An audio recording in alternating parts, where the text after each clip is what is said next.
Wassalatu wassalamu ala Rasulillah wa ala alihi wa ashabihi wa man tabi'ahum bi ihsanin ila yaumil qiyamah. Allahumma rabbi shrah li sadri wa yassir li amri wa hlul 'uqdatam min lisani yafqahu qawli, amma ba'd. Para jemaah salat maghrib Masjid As-Salam Al-Jami yang mudah-mudahan semuanya dirahmati Allah Subhanahu wa taala, disayanginya, diridhoinya dan dicintainya. Alhamdulillah, mari di saat ini, saat yang baik, saat yang mulia, bahkan saat yang istimewa, setelah kita salat berjamaah, salat maghrib bersama-sama, kita haturkan rasa syukur kita kepada Allah Subhanahu wa taala atas segala limpahan nikmat, rahmat dan karunia-Nya, atas kuasa dan kehendaknya yang telah menjadikan kita malam hari ini punya kesempatan, punya peluang, bahkan punya sesuatu yang sangat mahal, yaitu dihadiahkan kehidupan malam hari ini. Tidak semua orang bisa bertemu dengan malam hari ini, tapi alhamdulillah kita ditakdirkan bertemu dengan malam hari ini.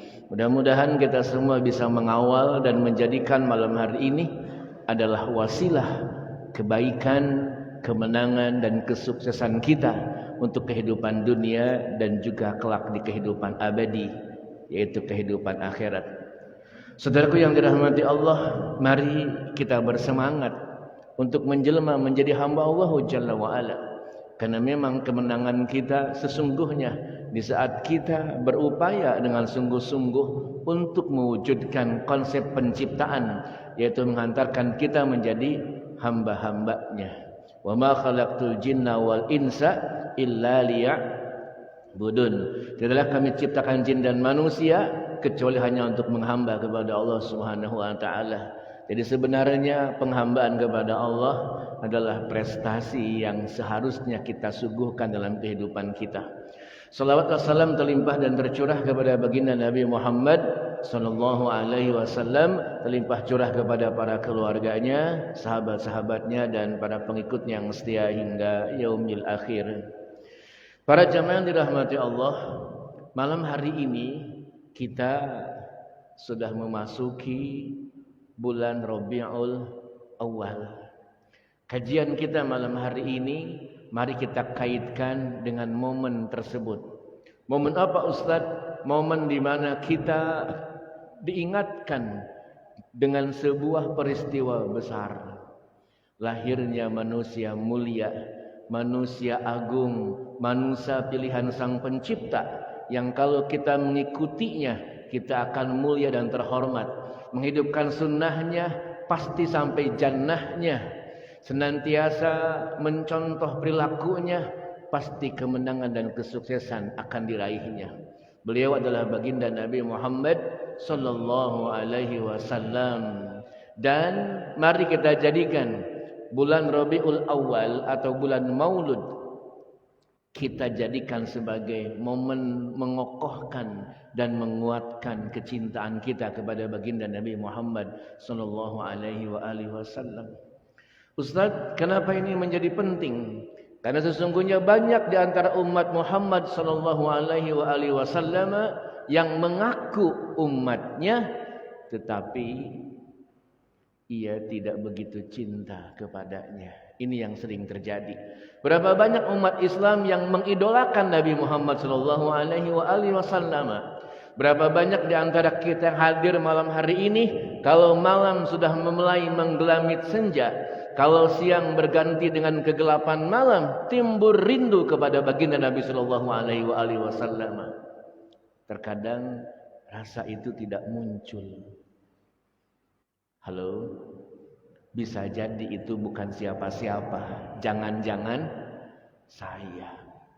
Begitu malam kita sepi untuk melantunkan sholawat. Ketika malam hari terkadang kita luput untuk menghidupkan sunnah baginda Nabi Muhammad sallallahu alaihi wasallam. Hal ini di malam hari ini, di waktu yang singkat ini, saya ingin mengajak pertemuan yang sederhana ini, mari kita berupaya untuk membangkitkan motivasi kita, semangat kita, spirit kita untuk mencintai baginda Nabi Muhammad sallallahu alaihi wa alihi wasallam. Sekali lagi, apakah kita bersemangat untuk mencintai Nabi? Lihat ya, sampai merasakan getarannya, bukan di bibir doang. Tapi benar, kalau di antara bukti cinta ada kerinduan sama yang dicintai. Dan kalau rindu itu terjadi, maka tidak ada obat rindu kecuali berjumpa dengan yang dirinduinya. Masya Allah. Nah, mudah-mudahan kalau kita merindukan Nabi Muhammad SAW, kelak akan berjumpa dengan Nabi Muhammad SAW. Ustaz, kalau saya mencintai Nabi, apa untungnya? Saudara, untungnya sangat banyak. Jaminannya tak terhingga. Kalau kita berusaha mencontoh baginda Nabi Muhammad sallallahu alaihi wasallam, bahkan surga dijanjikan oleh Allah bagi yang mentaati Rasulullah sallallahu alaihi wasallam. Halo. Orang yang mencintai itu, ketika cintanya benar, maka akan berbuah perjumpaan. Nabi bersabda, almar'u ma'a man ahabba. Kelak di yaumil qiyamah, orang akan dikumpulkan bersama yang dicintainya. Pertanyaannya, sudahkah kita mencintai baginda Nabi sallallahu alaihi wasallam? Ustaz, kok berulang-ulang ini? Iya, repeat itu akan menguatkan dan mengingatkan kita bahwa mencintai Nabi Muhammad SAW sebuah keharusan bagi kita. Jangan sampai hidup yang sekali-kalinya kita gagal menghadirkan rasa cinta kepada baginda Nabi Muhammad sallallahu alaihi wasallam.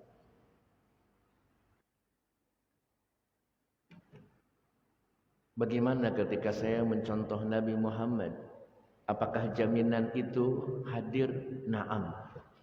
Allah menjamin kemenangan dan kesuksesan besar bagi seorang muslim ketika ia mentaati Allah dan Rasulnya. Bahkan salah satu bukti bahwa kita mencintai Allah adalah kita mengikuti Rasulullah sallallahu alaihi wasallam. Qul in kuntum tuhibbunallah fattabi'uni yuhibbukumullah. Katakan olehmu wahai Nabi, jikalau dirimu mencintai Allah, maka ikuti Rasulullah sallallahu alaihi wasallam. Mudah-mudahan Allah ridho kepada kita semua yang hadir di sini, yang mendengarkan di rumah, dianugerahkan nikmat besar. Nikmat besarnya adalah bisa mencintai Rasulullah sallallahu alaihi wasallam. Yuk kita salawatan. Sallallahu ala Muhammad. Sallallahu alaihi wasallam. Sallallahu ala Muhammad. Sallallahu alaihi wasallam. Sallallahu ala Muhammad. Sallallahu alaihi wasallam. Sallallahu ala Muhammad. Sallallahu alaihi wasallam. Anta syamsun, anta badrun, anta nurun fawqa nuri. Anta syamsun, anta badrun, anta nurun نوري أنت إكسير وغالي أنت مصباح الصدور صلى الله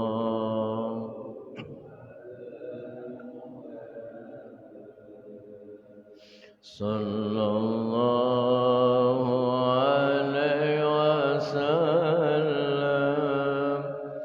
صلى الله على محمد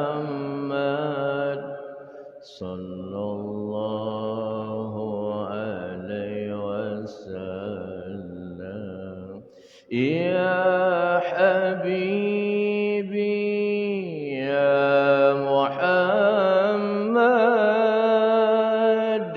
يا عروس الخفقين يا حبيبي يا محمد يا عروس الخفقين يا مؤيد يا ممجد يا إمام القبلتين صلى الله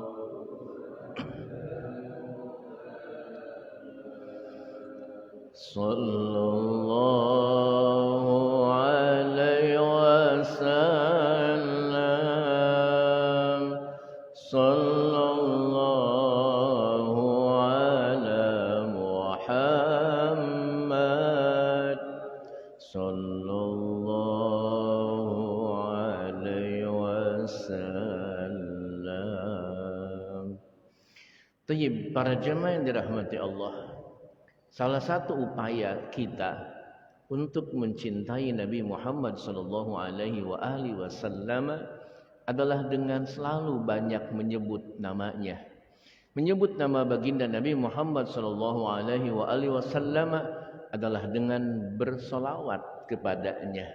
Mengingat Nabi Muhammad, mari lantunkan solawat. Dan karenanya kemuliaan seseorang bisa diambil dengan banyak bersolawat. Karena solawat bukan saja sekedar perintah, tapi dicontohkan dan diberitakan langsung oleh Allah. Allah yang bersolawat, para malaikat Allah juga bersolawat. Kemudian diperintahkan kepada manusia untuk bersolawat. Surah Al-Ahzab ayat ke-56. Innallaha wa malaikatahu yusalluna 'alan nabi ya ayyuhalladzina amanu sallu 'alaihi wa sallimu taslima. Ini ngomong-ngomong bab salawat gitu ya. Kalau saya boleh tanya, bapak-bapak sama ibu-ibu punya target enggak sehari berapa kali salawatnya?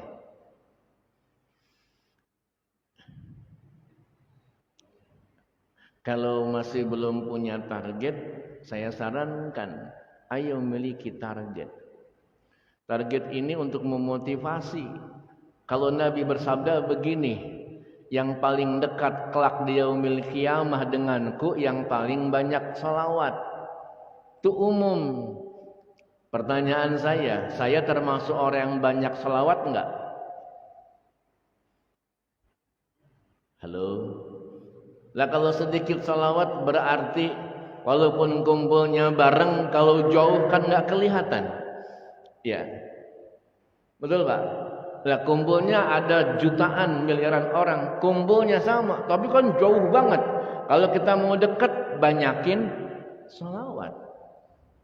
Oh, saya baca ya, ada 45 hadis tentang salawat. Ya, keutamaan salawat. Di antara keutamaannya, kalau kita salawat, Allah salawat kepada kita 1 kali, kita salawat kepada Nabi, Allah salawat 10 kali. Sekali kita salawat, 10 dosa diampuni. Sekali kita salawat, 10 derajat dinaikkan. Coba Masya Allah. Ya. Jadi kalau saya boleh ngajak nih teman-teman, sahabat-sahabat, pada jamaah yang dirahmati Allah, ayo memiliki target untuk bersalawat. Ya. Contoh salawat yang paling pendek, sallallahu ala Muhammad atau Allahumma salli ala Muhammad. Pakai Sayyidina Allahumma salli ala Sayyidina Muhammad. Silahkan. Taib. Waktu terbaik hari apa salawat? Hari Jumat. Nabi nyuruh kita banyakin salawat di hari Jumat. Kalau waktu setiap hari ada waktu utama untuk salawat. Kapan? Waktu selesai azan. Hadis sahih Muslim. Ya. Ketika selesai azan itu sunnah kita banyak salawat dan berdoa di situ dengan wasilah salawat. Masya Allah. Makanya di kampung-kampung kan suka dijaharin ya. Di kampung-kampung selesai azan ada salawatan, kan begitu. Ya, cuman di kita aja yang kayaknya sudah mulai hilang tradisi ini. Padahal ini tradisi menghidupkan sunnah Nabi. Karena disebutkan dalam hadis sahih Muslim, di antara waktu terbaik untuk salawat adalah ba'da azan. Menjawab panggilan azan, doa setelah azan, dilanjutkan dengan salawat. Iya. Halo. Tentu setelah itu kita qobliyah kalau memang itu waktu yang diutamakan. Ya. Seperti qobliyah zuhur gitu ya. Qobliyah subuh. Tayyib. Dah. Ada sholawat, kalau kita enggak sholawat enggak sah sholatnya. Ketika di tahiyat akhir itu wajib sholawatnya, enggak boleh enggak gitu ya. Kalau kita mau berdoa, sunnah mengiringi doa dengan sholawat, begitu ya. Taib. Ustaz, malam hari mau ngebahas apa? Saya ingin ngebahas ya sunnah Nabi Muhammad sallallahu alaihi wasallam yang seringkali orang tinggalkan. Orang memandang sunnah Nabi itu untuk personality, ya, untuk kemampuan diri, sehingga yang diutamakan adalah bagaimana mendevelop diri. Padahal kalau hanya untuk itu, saudaraku sekalian, Islam tidak akan pernah menjadi peradaban yang besar. Dalam jangka waktu 23 tahun, Jazirah Arab tidak akan berubah kalau cuma sekedar untuk diri. Halo. Ada orang, Ustaz, Nabi Muhammad itu secara fisiknya berjanggut. Saya sunnah Nabi berjanggut. Salah apa? Betul? Halo? Halo? Apakah dengan seperti itu Islam akan menyebar? Enggak salah. Itu betul. Tapi tidak berhenti di situ. Ya. Karena yang berpenampilan berjanggut juga, enggak semuanya benar. Bukankah yang ngebom juga? Bukankah yang korupsi juga? Halo? Kan juga pakaiannya seperti itu. Terus sunnah bagaimana Ustaz yang harus kita sama-sama bangun, saudaraku sekalian? Sunnah yang benar-benar sebagai ikon yang Nabi Muhammad SAW disebutkan dalam Al-Quran menjadi teladan kehidupan manusia.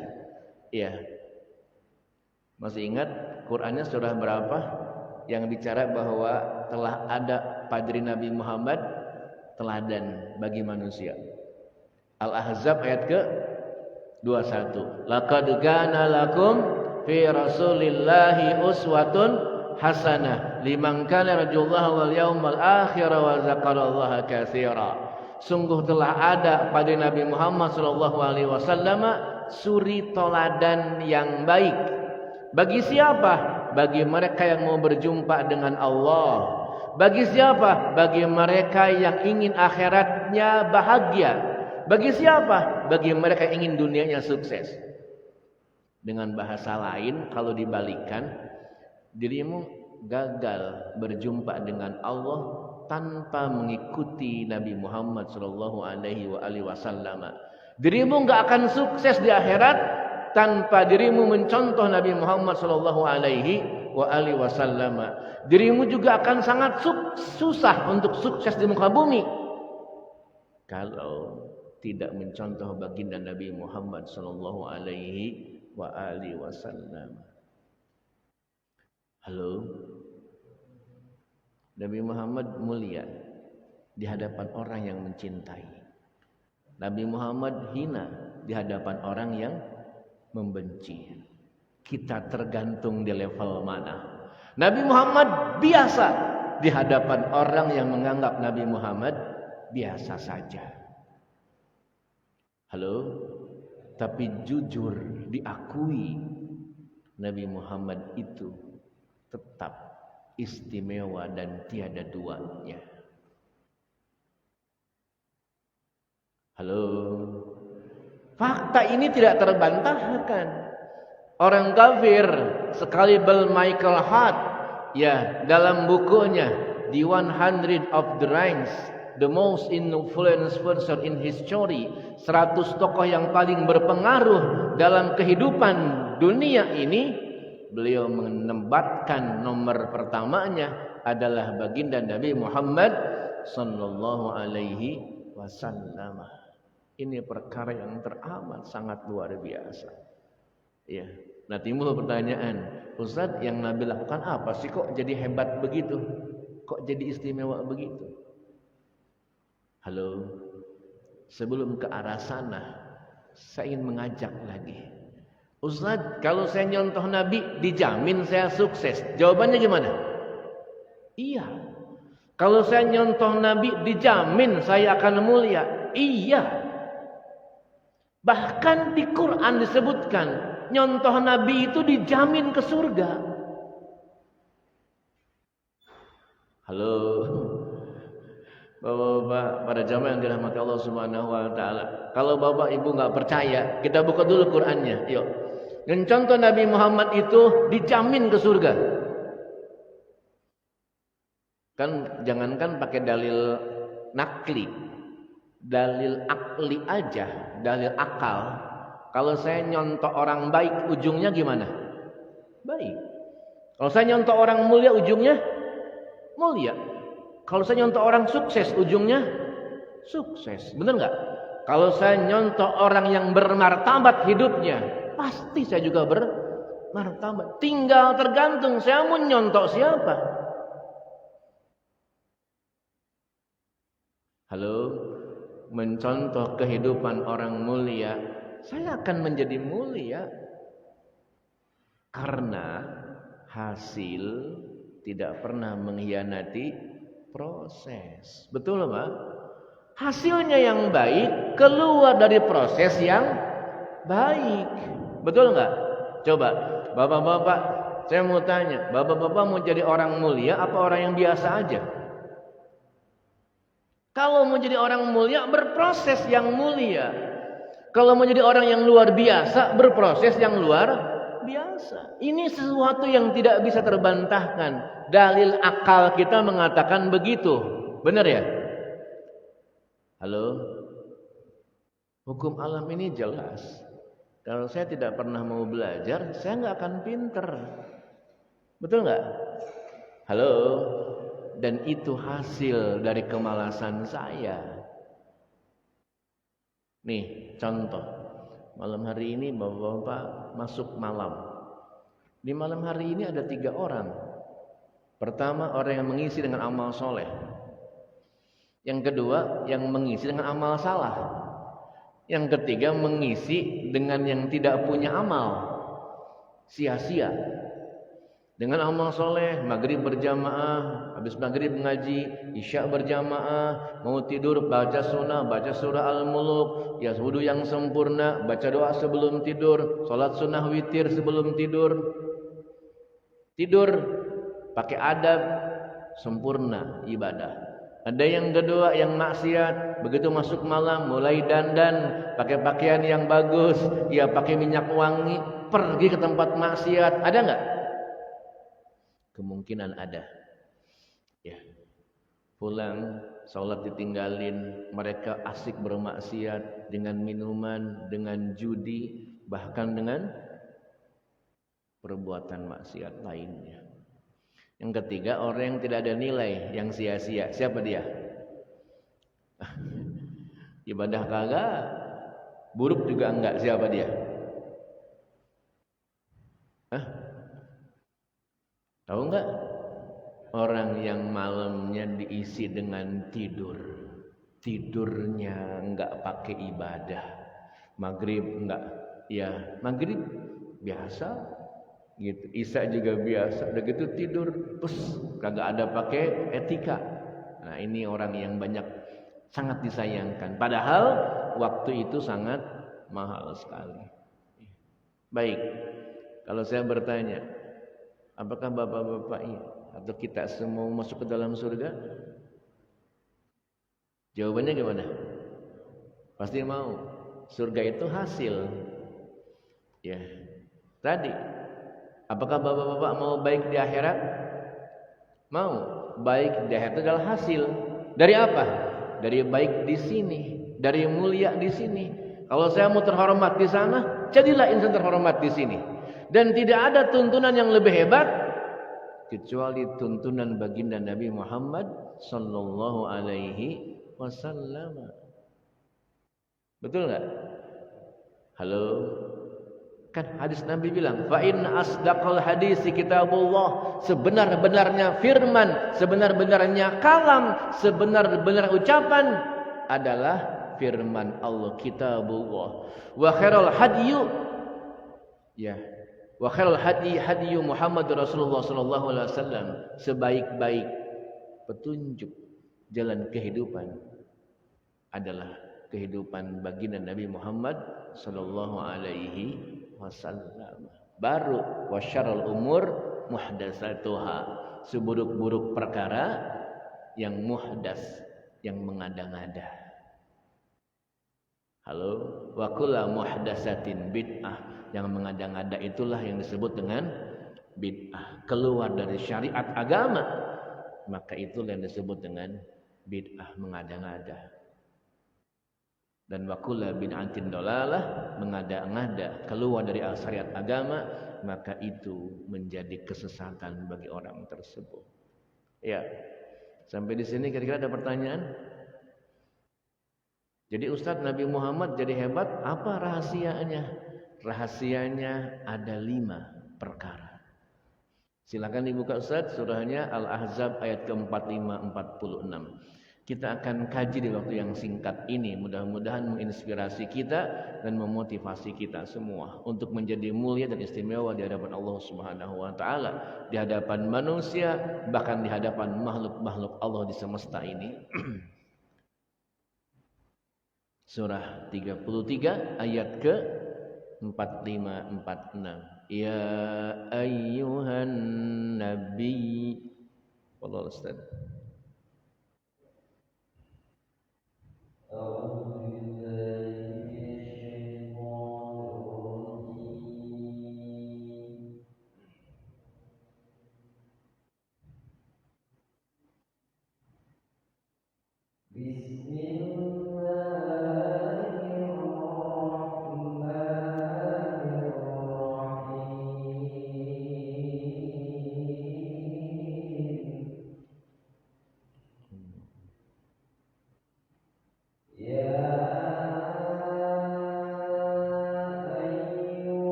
Taib, sadaqallahul azim.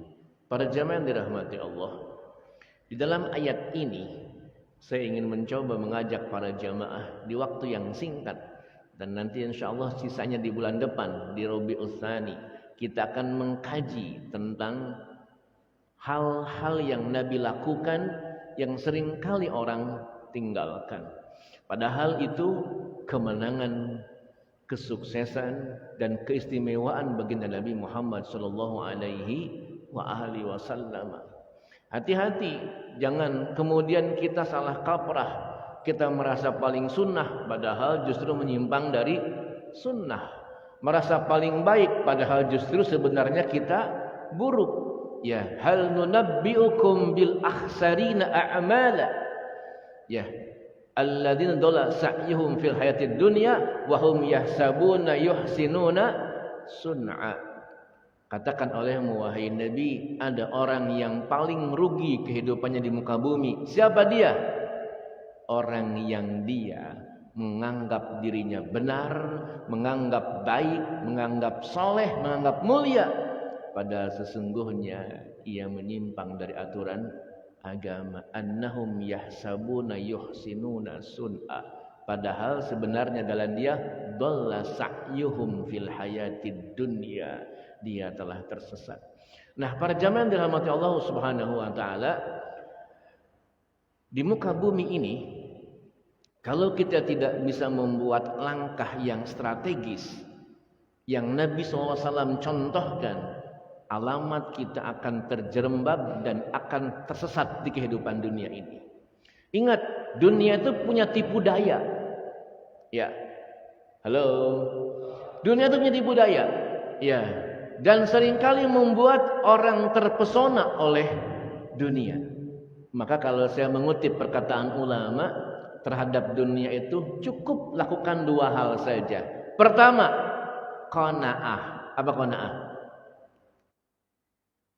Ini supaya kita kenal dulu medannya. Sebelum saya mengajak 5 hal, kenali kita berada di dunia, punya kehidupan dunia. Kehidupan dunia disebut wa mal hayatud dunya illa mata'ul gurur. Kehidupan dunia itu cuman apa?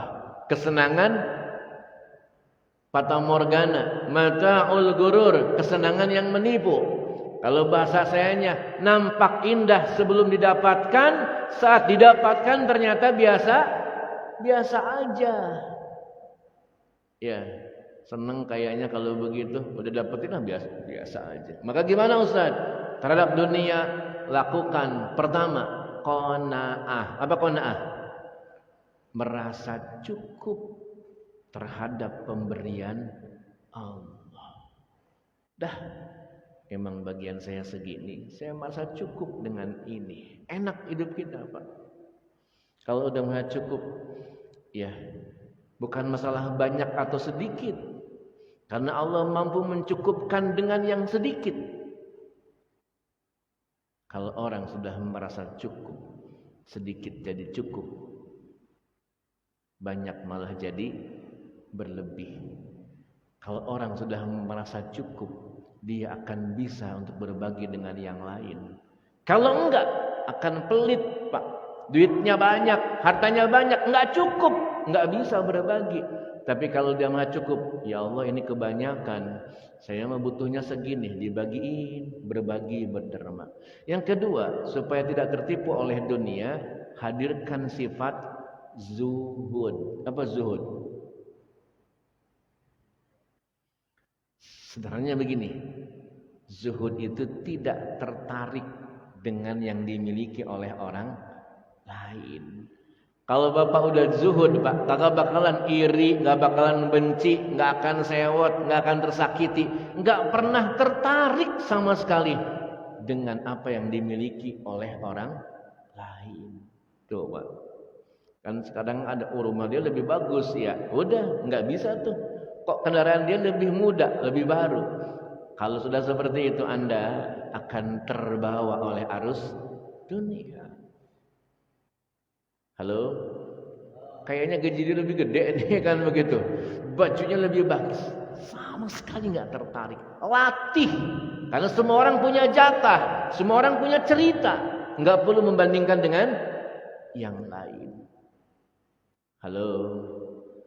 Kalau membandingkan, ambil yang lebih rendah di bawah kita supaya syukurnya muncul. Ya, baik. Nah, di medan yang sekarang dunia, kenapa saya ingin katakan ini? Karena kehidupan kita itu kan berbenturan dengan ini.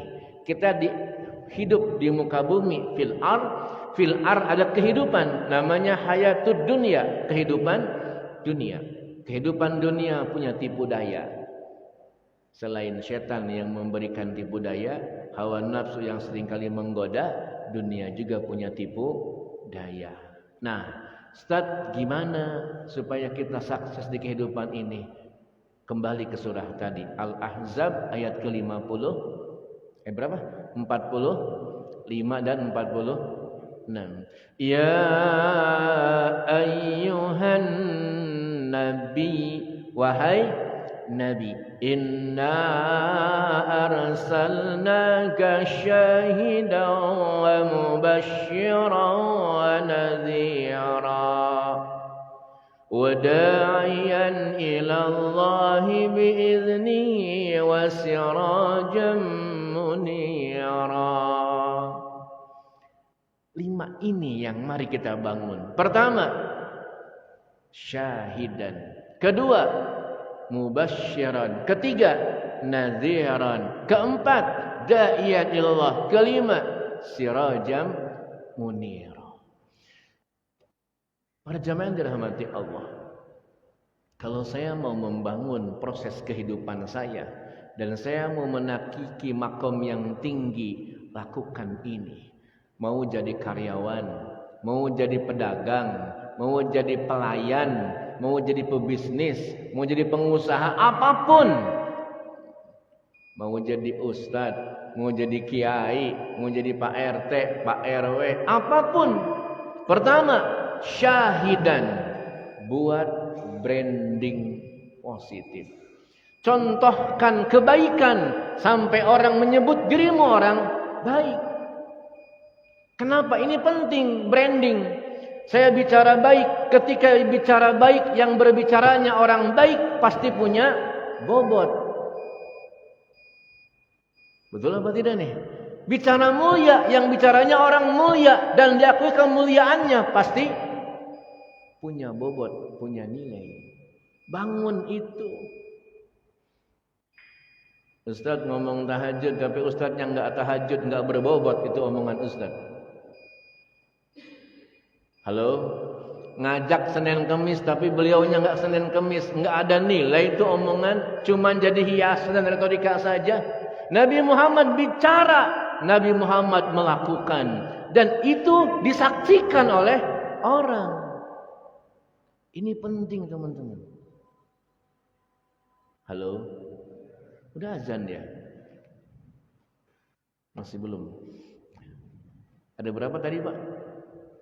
Ada 5. Ini 1 aja nggak akan selesai nih. Ya, tapi Bapak bisa baca sendiri di rumah ya, gitu. Kenapa ingin saya sampaikan? Tadi saya bilang di bulan Rabiul Awal, ya nanti di Rabiul Akhir atau Rabiul Tsani kita akan kaji lebih lengkap lagi. Jadi yang pertama syahidan. Saya mengajak kalau yang hadir di sini semua nih jamaah mampu menunjukkan atau mencontohkan nilai-nilai kebaikan, saya kira masjid ini akan penuh. Jadi kalau sekarang jamaah masjid masih belum penuh, jangan-jangan ustadznya yang masih belum mampu menunjukkan kebaikan. Jangan-jangan DKM-nya yang belum mampu menunjukkan kebaikan. Mengajak orang ikhlas tapi dirinya tidak ikhlas. Mengajak orang berbuat lillah tapi dirinya masih linnas. Lid dunia, mengajak orang untuk karena Allah tapi dia masih transaksional, sangat jauh kalau begitu teman-teman. Ustadz ini masalah, iya, yuk kita bareng-bareng. Mulai saat ini kita bangun syahidan. Islam itu mulia, saya tunjukkan kemuliaan itu. Jangan sampai ketika ketemu siapa sih fulan, si fulan mah masalah, berarti dia brandingnya negatif. Coba, siapa Nabi Muhammad? Nabi Muhammad itu orang jujur. Kalau dagang sama Nabi, semua orang ketika dagang sama Nabi senang. Kenapa? Dagang dengan Nabi selalu menguntungkan semuanya. Coba. Branding, Pak. Nabi Muhammad di Jazirah Arab dikenal dengan sebutan Al-Amin. Ini syahidan. Ya. Sekarang mohon maaf. Kalau kita mau jujur, Bapak-bapak. Halo. Bapak jadi syahidan enggak terhadap istri misalkan? Kata istrinya, "Mas, kamu ini satu-satunya suami yang paling hebat yang aku saksikan di muka bumi." Berarti benar jadi syahidan. Bagi istrinya, nyontohin, penuh cinta, penuh kasih sayang. Ya. Halo, di hadapan anak, saya ada ketemu sama orang, dia bilang, selama saya hidup di muka bumi, saya belum pernah mendengar kata kasar dari ayah saya, membentak sekalipun tidak pernah. Anaknya menyaksikan, syahidan. Coba kalau kita mau jujur Pak, poin mana yang sekarang bisa kita tunjukkan? Ustaz belum semua, enggak apa-apa. Sekarang kita mulai dari yang gampang dulu. Minimal saya mah kalau ketemu sama orang salam aja dah. Jadi kalau ketemu sama dia mah enak, pasti kita duluan ngucapin salam dia. Assalamualaikum, sama wajahnya senyum. Dia mah orang mula senyum. Jangan begini. Ngucapin salam sama dia mah enggak usah, enggak bakal dijawab. Berarti dia saksinya negatif, gitu kan ya. Buat apa padahal Ustaz lah, dia tampilannya agamis Ustaz. Tapi kalau begitu, saudara, setiap orang sedang menunjukkan nilainya masing-masing. Memang kita tidak perlu validasi dari makhluk, tapi dalam dakwah perlu branding itu. Halo, ibadah mah kita minta kepada Allah pengakuannya, tapi dalam dakwah, dalam peradaban penting. Betul Pak? Bukankah mereka yang kuat di muka bumi ini yang punya branding yang kuat? Betul nggak? Pabrikan kendaraan yang kokoh karena brandingnya dikenal di masyarakat. Betul nggak? Merek yang kokoh terkenal di masyarakat, brandingnya kuat. Kenapa ada iklan berkali-kali itu lagi. Bahkan sampai orang-orang terbawa untuk melakukan pencitraan karena ingin supaya dikenal oleh orang lain baik. Halo, sampai sini paham nih kira-kira? Jadi saya ingin mengajak teman-teman, sahabat-sahabat, poin pertama ini kita amalin ya, insyaallah. Mudah-mudahan termasuk orang-orang yang bersemangat untuk menunjukkan nilai-nilai keislaman kita. Nanti masuk masjid, dia mah kelihatan baca doa, kata-katanya enak. Tunjukkan sampai orang mengenal itu, maka Anda akan punya nilai di hadapan Allah.